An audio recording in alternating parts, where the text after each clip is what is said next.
Hello everyone, it is me Vegeta T23 and welcome back to my new What If.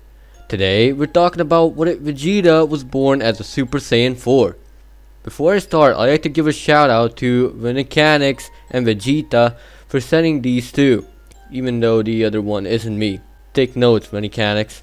If you'd like to contribute your own artwork of me, you can send it on my Instagram or in fanart channels in mine or Kakarot's server. I'd also like to mention that I created a Discord server for you to join. The link is in the description of this video, so if you'd like to join in and talk to me and the rest of my fans, it's there. I'd also like to mention that I created an Instagram so you can survey my very uninteresting life. I post either Minecraft or Osu stuff. Now back to the video. In the last part we discussed how Vegeta became a god of destruction and the reasons he did it. He had to save Bulma from getting destroyed, and Shinkan requested for everything that has to do with time travel to be destroyed and asked of Vegeta to do the honors, to prove his loyalty of course. Once Shinkan left, Broly and Kakarot were in a pickle of what they should do next.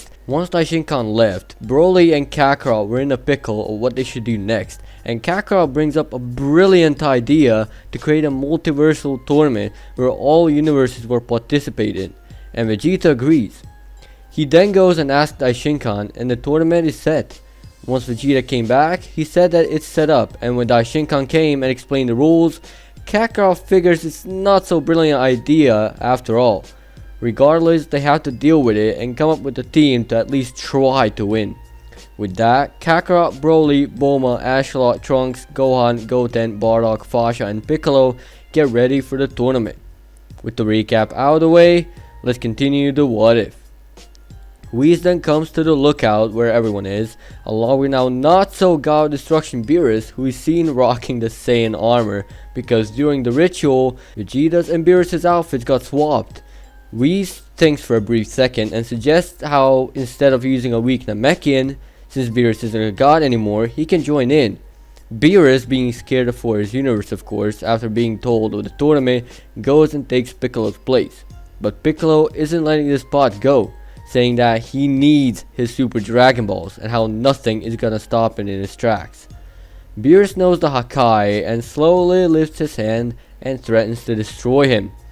Beerus knows of his past and isn't letting him get in his way of fighting for his universe, seeing Beerus properly protecting it for the first time. Kakarot, Ashalot, Goten, Broly, and Bardock exit the chamber and see that there's some beef going on. Piccolo was about to swing, but Kakarot got in between, taking the punch without budging a bit, warning him that if he doesn't get his shit together, he will get destroyed.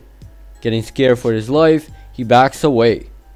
Whis thinks of an easy fix to replace Fasha, but she transforms into a Super Saiyan 2, surprising anyone and making Beerus go instead of Piccolo. Piccolo gets mad and attacks Beerus. No one reacts this time. Beerus just dashes under him and punches through his torso and leaving him on the ground.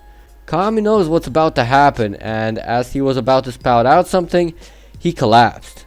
Vegeta dashed over in confusion and worry as he saw Kami pass away right before his eyes in the same time as Piccolo.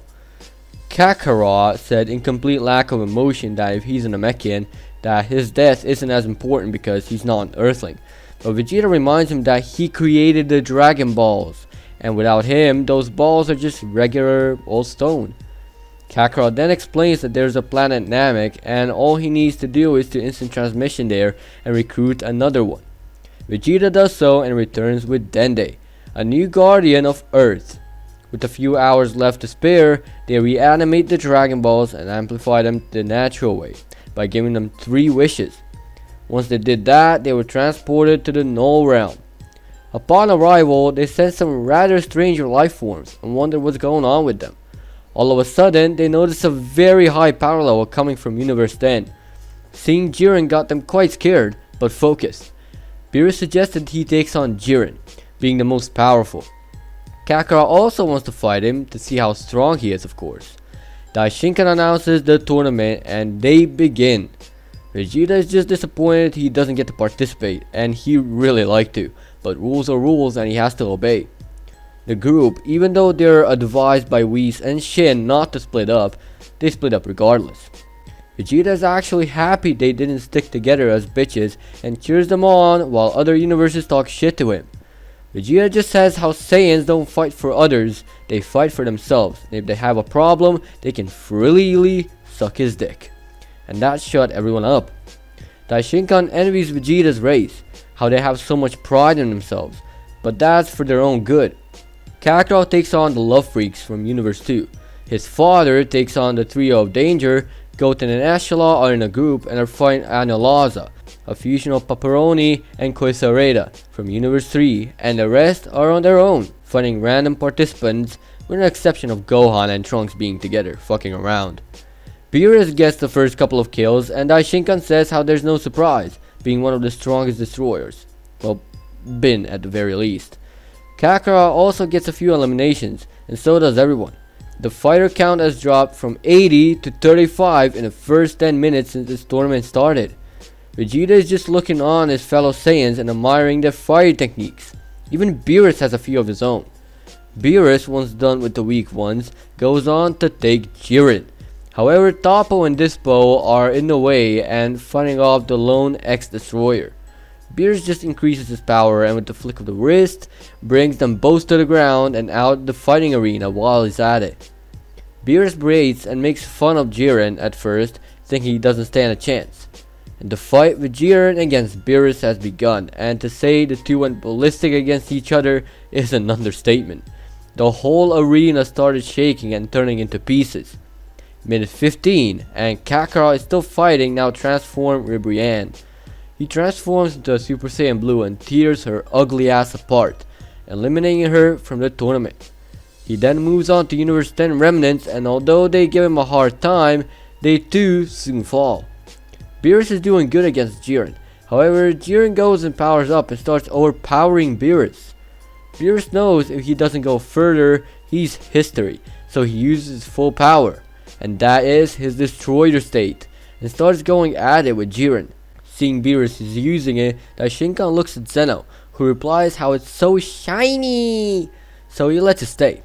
Back with Beerus and Jiren, they're going at it, but Jiren is having some trouble, so he goes full power and decks Beerus to the ground with a few punches, making Beerus regret laughing in his face back there and passing out. Kakarot blows a gasket seeing that and powers up to his full power and attacks Jiren, but to no avail as he is knocked out in the same fashion as Beerus. Vegeta is just in the bleachers, dumbfounded, thinking of a strategy to defeat this savage of an alien. Just then, Beerus gets up and begins to glow, confusing Vegeta and exciting Whis to see it again.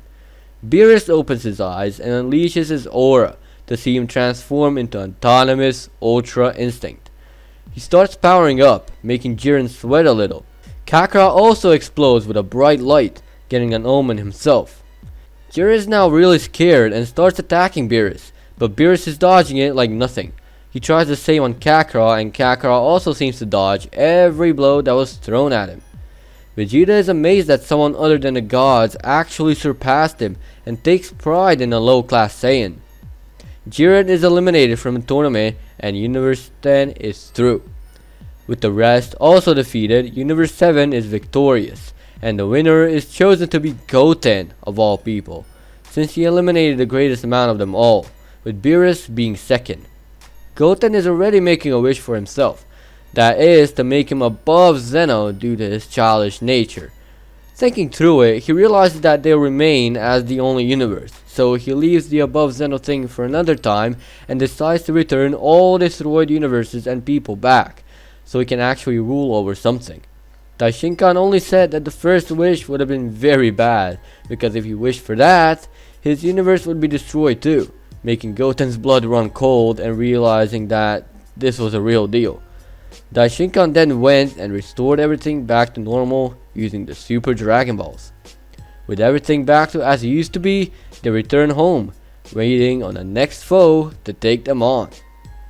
With that, we're leaving things be for now. Thank you for watching. If you think I shouldn't collab with anyone anymore, then click dislike. But if you liked the video, hit that like button. If you'd like me to cover your idea in the near future, comment down below. And as always, peace out.